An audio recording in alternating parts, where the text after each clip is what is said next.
Welcome to Focus Today. I'm your host, Perry Atkinson, and what a delight to have a very special guest with us today.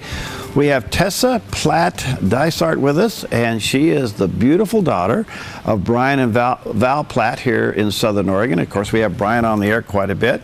She teaches appellate advocacy. She's a constitutional law and First Amendment there also at the Regent University School of Law.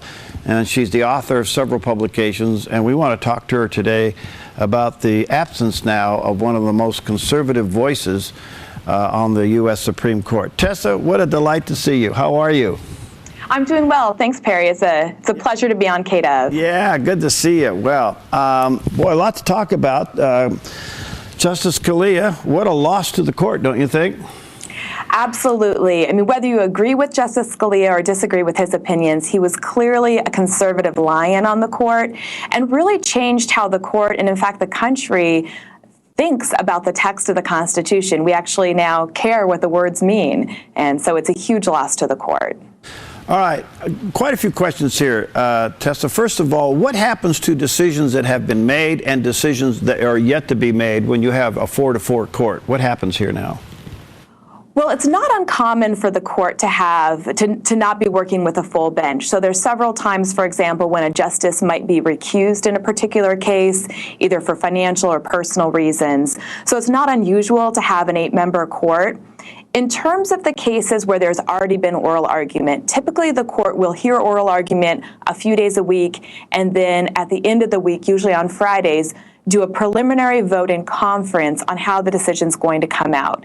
So they'll make their votes, and then the most senior judge in the majority, which is either the Chief Justice or it was Justice Scalia for some time, would assign the opinion, and the justices would go in and start writing the opinion. Wow.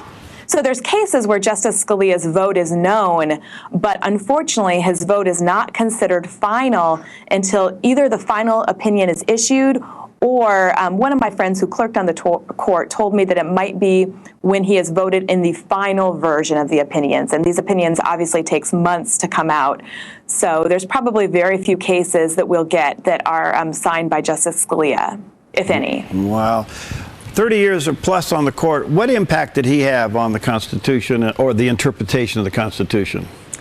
His huge impact was in originalism. So he made it cool, I guess, for lack of a better term, to really care about the words of the Constitution mean, not what we wish they meant or what they can mean because of changing standards of how our country has developed over the years. But I think the greatest example of this is the Heller case, so District of Columbia versus Heller, concerning the meaning of the Second Amendment, and whether it was an individual right or a collective right. And you see Justice Scalia in the majority and Justice Stevens in the dissent, both really trying to grasp what the words actually meant, not what they want them to mean. And so if anything, Justice Scalia will really be known for his embrace of originalism and his encouragement to attorneys to look at the original meaning of the Constitution. What are some of the big cases before the court yet to be decided this term? We have a lot of big cases. Of course, lawyers always like to argue about what the most important case is. I know a really big case this year is the Friedrichs case. They've actually already heard oral argument in that case. And it concerns whether non-union members of public unions, so it's a teachers union in California in this case, have to pay the agency's fee, so the collective bargaining fee to the union, even though they're not members.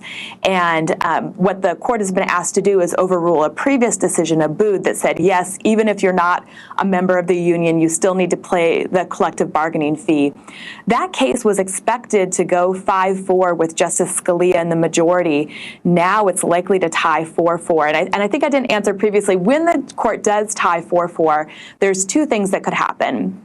Either one, they can affirm or let stand the decision below. So in the Friedrichs case, for example, the union won below, so the union would win in this case. Or they can set the case for re-argument when they have a full bench. So it's unclear what they're going to do in the cases that do tie 4-4. We could see a combination of both. So some cases where the decision below is affirmed and perhaps the court waits for the issues to come before it again, or there could be cases where re-argument is requested once they have a full bench. Given the passing of Justice Scalia, how would you describe the court? Is it left of center or right of center? Oh, that's a great question. It probably depends on the issue. We see some issues where the court seems to be probably more right of center. So often Justice Kennedy is known as the swing vote. He's perhaps more liberal on social issues, but more conservative on federalism issues. So he's concerned about the states having their proper role in our constitutional system. Now, Justice Scalia was very conservative both on social issues and on federalism issues. So it'll be interesting to see who ultimately fills his seat and obviously who nominates the individual who fills Justice Scalia's seat.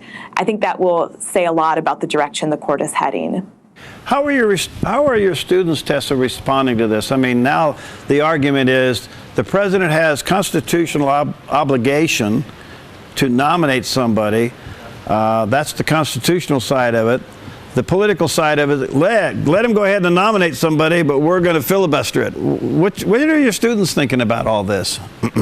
Well, my students, I emailed them, of course, as soon as I heard the news on Saturday of Justice Scalia's passing.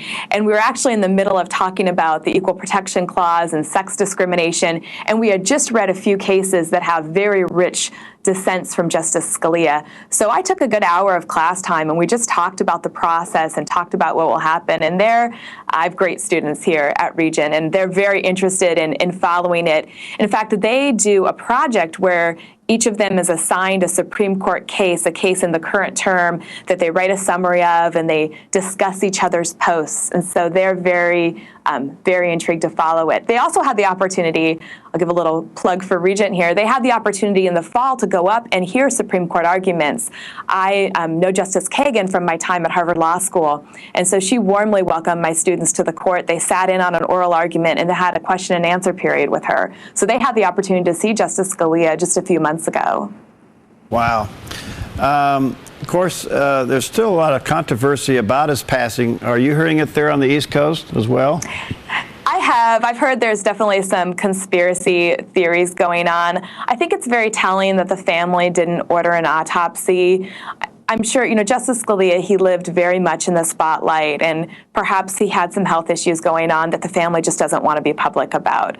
So I don't buy into the conspiracy theories. I think it's just time to, obviously have our thoughts and prayers with the Scalia family and move on as a country.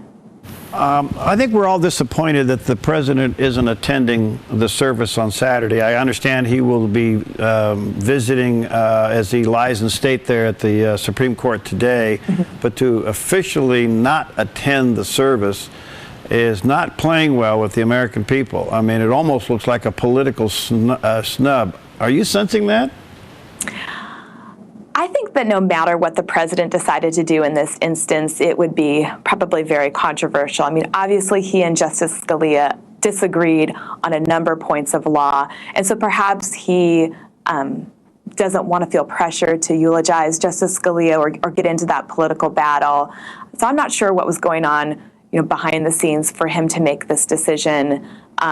It's very telling, and I think unfortunate that both Republicans and Democrats, the day that we heard of Justice Scalia's passing, were eager to get into the confirmation debate and not really give the family and the country time to mourn the loss of a great legal scholar like Justice Scalia. It is a huge loss, to say the least, and we certainly have our prayers and thoughts out to their family. I mean, it was just a shock when we all heard it.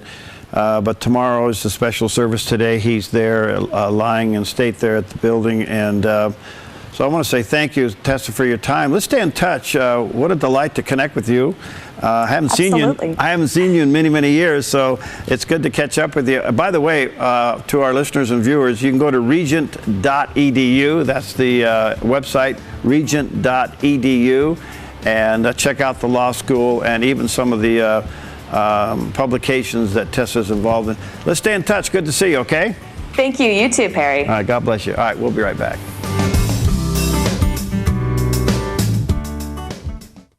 I'm Paulina Leiser, producer of Focus Today. Thank you for watching this video, and make sure to check our other videos at theDove.us.